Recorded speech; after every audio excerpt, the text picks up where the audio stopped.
Hi everyone, welcome back. I am Jessica, and today we're going to be continuing what we were doing a little bit last week. Now, last week we were focusing on basic quilt units, so we worked on flying geese for 3 days. We did the 4 at a time flying geese, the 4 at a time flying geese without drawing any lines, and the stitch and flip flying geese. Now, this week we're kind of changing gears. We're all finished with flying geese, but we're going to still work on basic units. So today we're talking about the 4-patch. So let's jump right in. Now for my 4-patch, I am working on this quilt just slowly in the background. One of the blocks uses 4 patches. So I have 4 different fabrics here. I cut these from half yards. And there's a few different ways that we can do this. So first we're going to approach the 4-patch as if we just had squares. Now, if this is really good, if you're working from scraps and say you have a ton of a certain size square and you want to do something with it, a 4-patch would work great. So what I'm doing here is I'm alternating the white and the red for this 4-patch. If I was making a bunch of these, I would get them all ready and then I would chain piece them. Especially if this is going to be scrappy, chain piecing works really easy because you could piece one unit like this and you can piece every single one you need for your 4-patch. So let's try that. So first I'm going to put my red piece on top of my white piece. I'm using foot 57D here. It's the 1/4 inch foot and I really love it. It's got this really sturdy metal guide here. And it's fantastic for piecing with a 1/4 inch. Okay, so then for the next one, I'm gonna do the same thing. I'm gonna put the red on top and I'm just gonna chain piece these through. If I had more to do this way, I would just continue chain piecing until they were all completed. Then you can just snip in between each one. And then when you open them up, you're gonna have a unit that has a red and a white side, and they're gonna be the same. Now, to get this to be a 4-patch, I just need to rotate the one around. And for this block particularly, I'm gonna push my seams to the dark. So the way that you push your seams has a lot to do with what the rest of the block looks like or what the rest of the quilt looks like how these seams are interacting with the other pieces.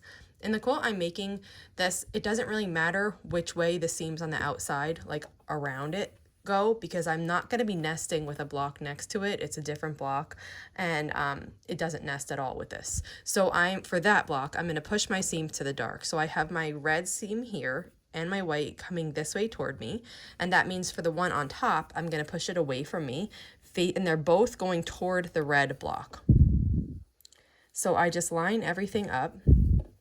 And then now I can start sewing here. And if I had a lot, again, I could chain piece this step and just get all my 4 patches made at once. So here is what this looks like. That's our 4-patch. Now the other thing you can do with a 4-patch, and you can do this in any quilt that uses a 4-patch, it takes a little math, but you can do it. You can strip piece them. So basically what strip piecing would be is it's taking your 2 units. Now if you're working from scraps, this wouldn't work, right? Because you don't generally have long pieces of this. You might have a 2-inch square, but you might not have a 2-inch by 21-inch strip. So it just depends on what pieces you have if you're working with your scraps. But for example, the quilt that I'm making needs a certain amount of these 4 patches, and I know by doing a little bit of quilt math that I can, instead of piecing each square together, I can make some strip pieces and cut some time in half. So what I would do here is I would take, now this is the same, so these squares are 2-inch squares. So I have a 2-inch strip and a 2-inch strip. And I know that if I take this 2-inch strip and I put it on top of the other one and I sew all the way down along one side. So let's do that first.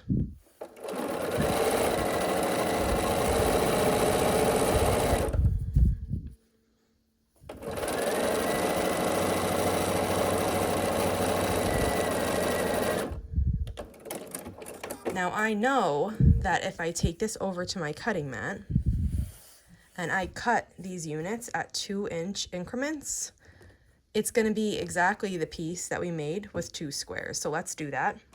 So this is the strip that we just made together.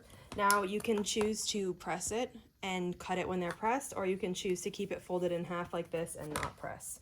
So what I'm gonna do now, since I'm using 2-inch squares, I'm gonna cut these into 2-inch increments. That first edge wasn't even, so that was just me correcting the uneven edge, because that was like the edge of my strip, so it wasn't a straight strip. Then I can just continue cutting this entire strip into 2-inch increments, and I'm going to be left with a lot of components to use in my 4 patches. Now, if you wanted your blocks totally scrappy, strip piecing probably wouldn't be the best way, because you can see from this one strip, I have 6 of these units and they're identical. Now, when I take these units and open them up, you'll see that we have the units necessary to make a 4 patch. So I can do like that and sew it. Now, if I didn't want my 4 patches to be identical here, if I didn't want identical red and white on both strips, I could strip piece another, which I did here, and then I cut it. And what I could do then is I could take this one and pair it with this. So this is scrappy. However, using all my pieces that I just made and cut, it means I will have a bunch of blocks exactly like this. So if you don't want to have repeated blocks, then you'll need to go full scrappy with your squares. And if you need exact blocks, or if you don't mind having a bunch of blocks that are the same, you can do it like this. And strip piecing really, really saves time. It's a fun way to work with the blocks quickly and not have to, first of all, you don't have to cut all of your 2-inch squares. You can just cut strips. And then when you're piecing it, you don't have to individually piece 4 squares together. You cut your strips, and then when you're sewing, you're just using your 2-patch units. So real quick, let's just go into detail about the math on how to figure it out. So let's say for a project, you need 120 4 patches. So what that would mean, so I'm having a dark and a light. So what that would mean is I need 240 dark squares, and I'm just picking 2 inches here, but the number is kind of arbitrary. You can calculate this for any size. And then you need 240, so this is my white, and this is my red, okay?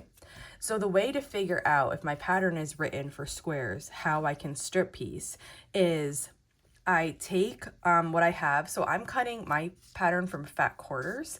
So a fat quarter is 18 by 21. So the strips that I would be cutting would be 2 inches by 21. Now, if I had half yards, I could make this by 42 instead. But then what you do is you see how many 2-inch squares you can get from a 21 piece. So it's 21, and then you divide that by your size. So if you're making a piece that's bigger than 2 inches, you can just divide that and see how many. 21 inches, I can get 10 2-inch squares for each strip. So the next step then is to take 240, because that's how many squares I need.